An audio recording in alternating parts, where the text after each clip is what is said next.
Imagine. You've had the same friend group since you were a kid.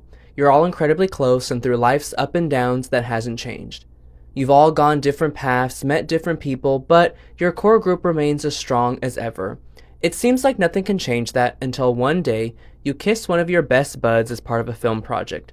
Seems innocent enough. However, it unleashes a whole floodgate of repressed feelings and years of silent longing. This is the story of Matthias and Maxime. Hello, my name is Blade, and let's talk about Matthias and Maxime.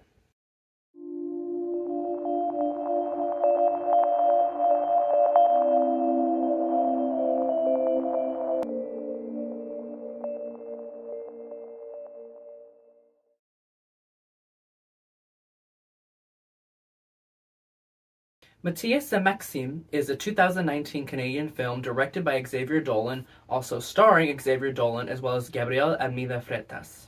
The film premiered at the Cannes Film Festival before a wider release in Canada and eventual international release through Mubi. The film follows, you guessed it, two characters named Matthias and Maxime who are childhood friends that get roped into a student film project when on vacation with their other childhood friends.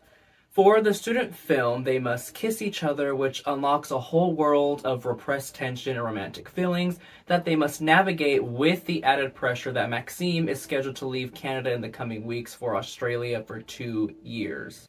On paper, besides a few unique touches like the student film, this concept isn't anything particularly new. There are several stories out there that explore childhood friends realizing their romantic interest in each other. What makes Matthias and Maxime different is its restraint.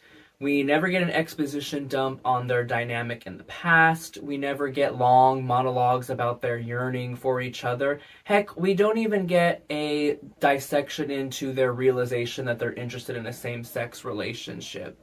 Everything is communicated in this film by not being communicated at all. So let's discuss how Matthias and Maxime expertly says everything by saying nothing at all.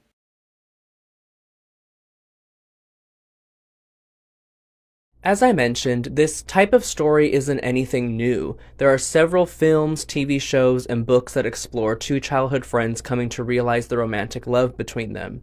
We have 13 Going on 30. Maddie!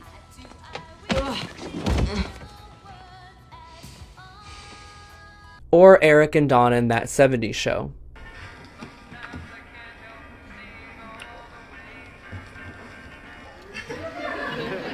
What was that for? I just wanted to see what it was like. Not to mention, this type of storyline is something we grow up seeing. It's often included in media targeted towards younger audiences, such as Will and Layla in Sky High,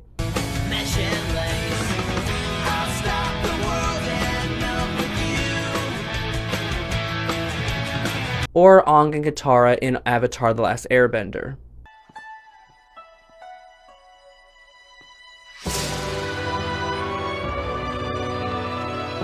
I could have added Robbie and Kat from Victorious to this list, but the show was canceled before anything could truly happen. And I'm totally not bitter or anything. Anyways. Can I tell you a secret? Sure.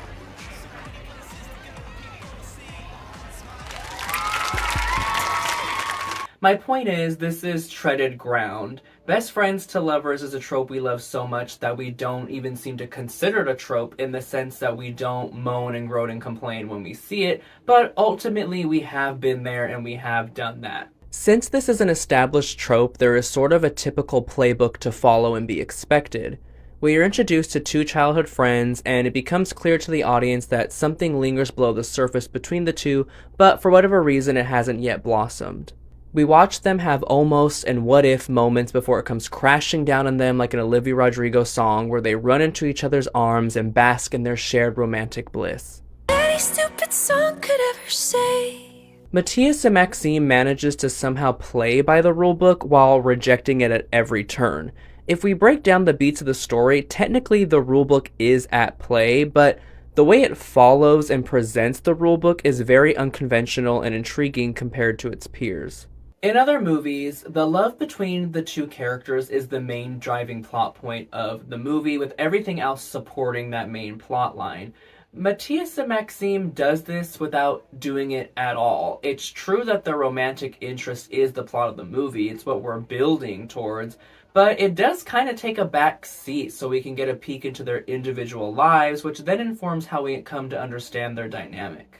In other films, we would be introduced to the characters and continue to see them together or have them continually end up in situations where they're put together. In Matthias and Maxime, after their kiss, they spend quite some time apart. We don't see them on screen in the same room again for a prolonged period, and even then, once reunited, the scenes don't revolve around them. It's almost as if their secret yearning and processing is the interruption of what's going on in their day-to-day lives, whereas in other movies, daily life and untimely situations would be the interruption to what's going on between the two characters. Coming to understand their individual lives and inner worlds adds an immense weight to their longing and desire that doesn't always exist in more lighthearted takes on the concept. The satisfaction is there, of course, but this just feels so much more rich. So let's take a closer look on how exactly the writing of this movie takes the path less paved, creating a very slow, quiet simmer over a growing, all-consuming crash.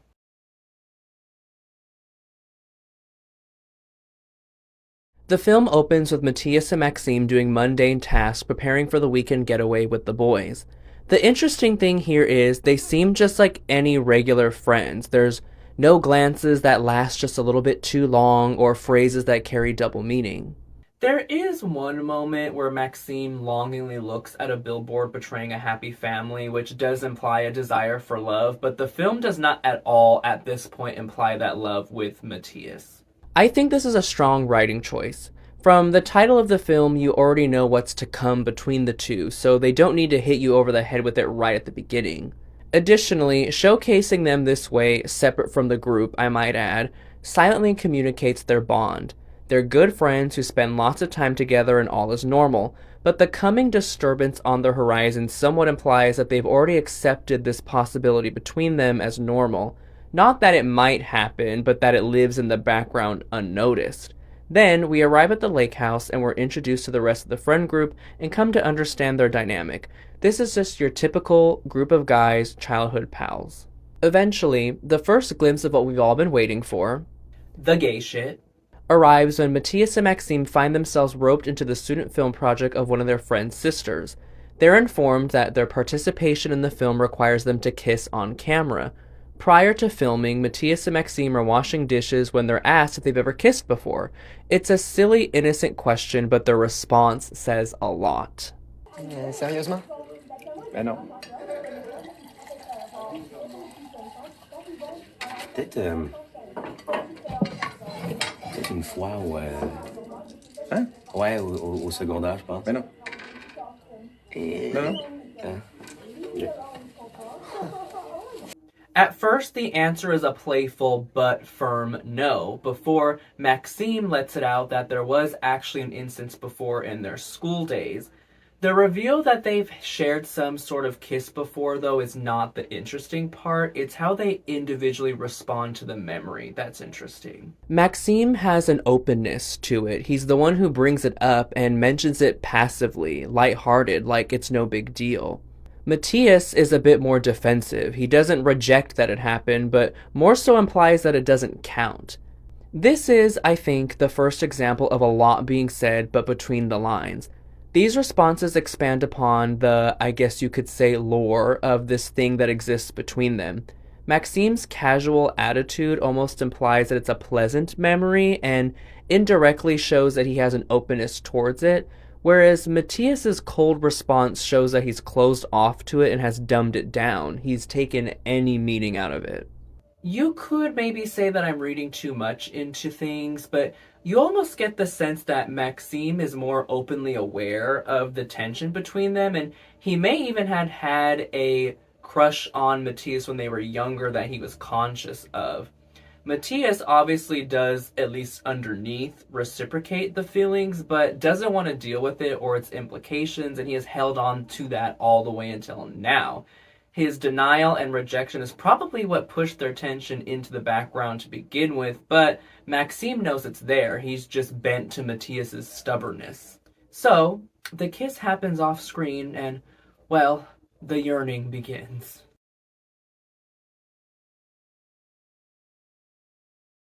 Earlier, I mentioned how this film avoids the rulebook yet interacts with it at the same time. This is where that truly begins. There is the conventional trope of Matthias's involvement in the student film being the result of a dare, but pretty much everything else that follows is not the conventional approach. The kiss instantly weighs on Matthias. He's up early in the morning pondering it, which results in him deciding to go for a swim. He swims for so long that he ends up several minutes away from the house on the total opposite side of the lake. But upon his return, there is silence. He doesn't explain why, there is no dialogue about something being wrong, that's it. You could compare this to Innes and Jack in Brokeback Mountain, with Matthias being the Innes of the two. You are too much for me, Innes. You son of a horse and a bitch. I wish I knew how to quit you. Then why don't you? But even then, Innes's silence and rejection was a wall that came up in response to Jack's attempts to talk about the relationship. Matthias just instantly goes silent, which appears he has always done, but now it's hit him in a way that he can't ignore. So why only now can he not ignore it? Well, sure, the kiss reignited the feelings, but it's actually the rest of his life that he can't ignore. This is where the film makes the super out-of-the-box choice. Everyone goes home from the boys' trip, returning to their day-to-day lives. We spend time with Matthias and Maxime isolated for several days, not coming back together for a decent amount of screen time. More interestingly, in this time apart, there's no obvious mention of the other, or really any time spent at all on this desperation for each other.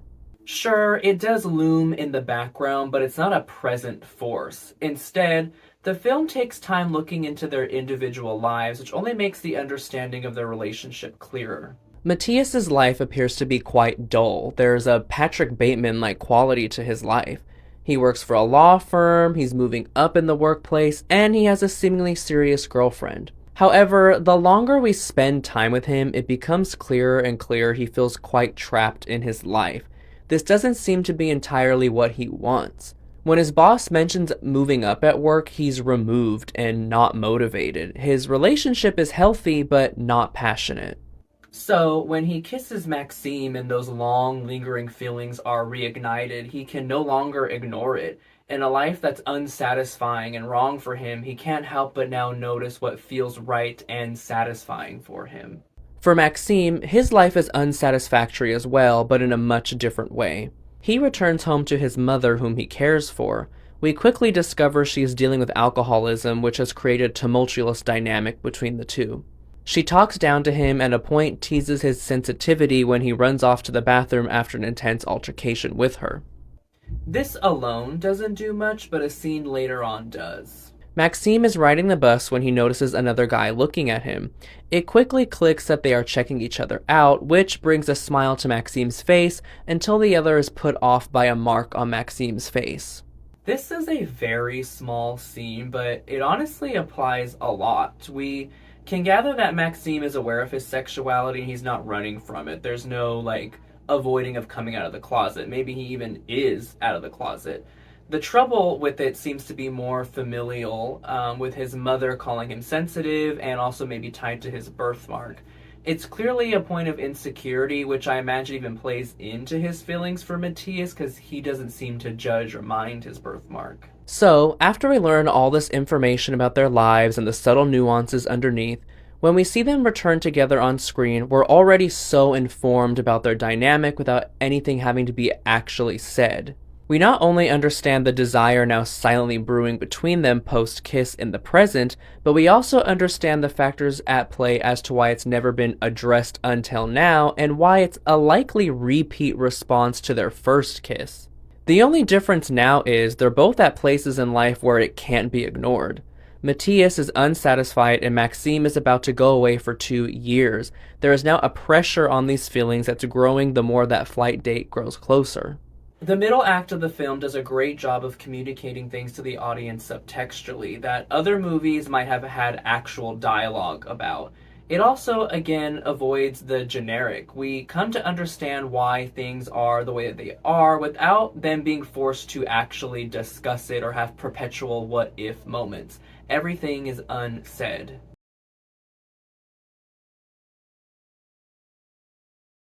Matthias and Maxime makes the very strong choice to leave pretty much everything unsaid, even down to the ending. Notably, for both characters, there is never a discourse around sexuality.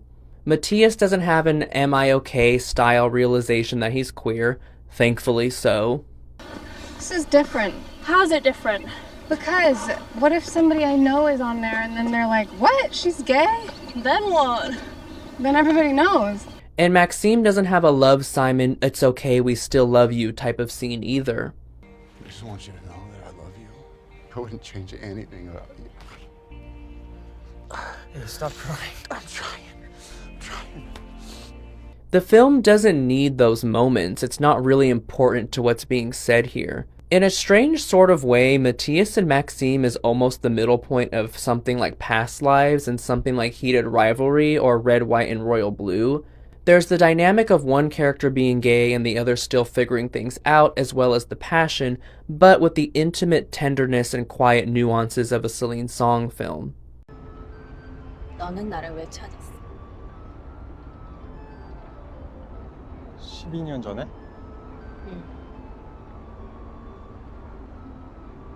Even when the film does have its more narratively loud moments, it practices restraint. At a party, the film finally gives us the moment we've been waiting for.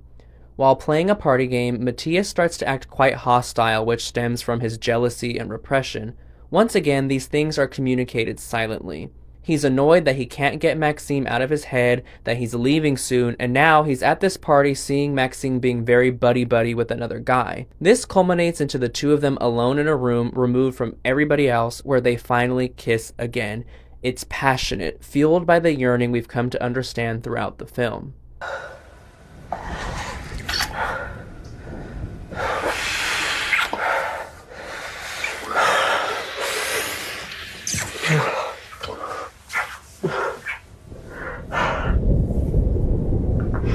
This scene works not only because of the passion behind it and the performances, but the build of everything prior to it. It's almost as if we, as the audience, have been subjected to their repression as well, so it makes this moment all the more satisfying. However, then comes a part of the film that might be considered the least satisfying, the ending. After the party, the two don't speak again, with Matthias, surprise surprise, walking out on Maxime. So we naturally assume the film is going to end one of two ways if we're going according to the rulebook. We're either going into total devastation mode, or the two are going to run into each other's arms when Matthias finally decides to embrace his heart's desire. Neither of those things happen. Well, kinda. Matthias does embrace his heart's desire and rushes to Maxime's house right before he's set to leave for Australia. However, the credits roll right after they make eye contact with each other and smile. There's no big embrace or finally at last kiss, just the implication. I can absolutely 100% understand why this is going to be very unsatisfying to a lot of viewers, but an ending like that in a way would go against everything this film has been doing up until now. Like, do we really need to see the kiss or hear the conversation to know that it takes place? Not really. In fact, the film already did this once before. The kiss in the student film that sets this whole thing off is never shown. It's almost more interesting to not see that moment nor whatever follows their reunion. Just like the rest of the film, the real weight happens in what's unsaid and unseen. This echoes the reality of these emotions, both in accepting queerness and when two people fall for each other. It might not be happening at the forefront of every moment or every conversation, but it lingers in the background until it has no choice but to break free.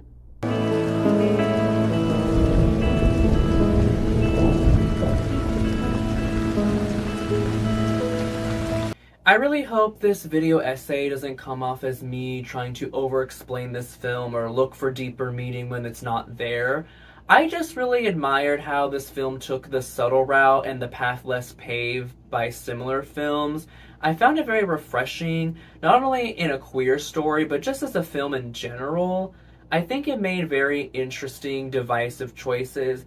And honestly, I think the writers did a great job because writing this script for this video, as you'll see in the bloopers, but also just in general was a bit challenging. I kept on like writing a chunk of it and then taking a whole day away from it and coming back to it. It was just so much more dense than I even realized going into it, which kind of affirmed my point in wanting to make the video. I was like, there's so much density here. Like, there's things that I didn't even get to touch upon. Like, for example, Maxime needing a letter of recommendation from Matthias in order to like secure his job or what he's going to be doing in Australia for the next 2 years. And there's also kind of an implication that maybe possibly the friend group has been aware of their feelings for each other this whole time. So yeah, there was just a lot there. I think there's just a lot to chew on. And I appreciate the restraint in a time where media literacy is really going out the window. Like, don't even get me started on the backrooms discourse. So yes, that is what I had to say about Matthias and Maxime. I just felt like for the month of June, I wanted to do my video essay on a queer movie, and luckily I watched this just back in April, and I was like, I absolutely have to talk about this movie. I know not everybody loves it as much as I did and even takes their issues with the writing, but hey, that is the nature of art, you know, like, and if I think if art is being divisive, then, you know, at least it's effective, you know? So I wanted to talk about this film. I'm glad I did. It may possibly be the longest video essay I've done. We'll see when I edit this. But yes, that's all for now. If you enjoyed this, consider liking, commenting, subscribing. I do a video essay like this once a month about different films in different ways and different topics, but I also do film reviews, and I'm also a small independent filmmaker myself, so you can check out some of my work on the channel. I have things coming down the pipeline. Anyway, that's all for now. Stick around a little bit longer if you want to check out a couple little bloopers, and boy, was there plenty for this particular script. But as for now, that is all. So I will see you in the next one.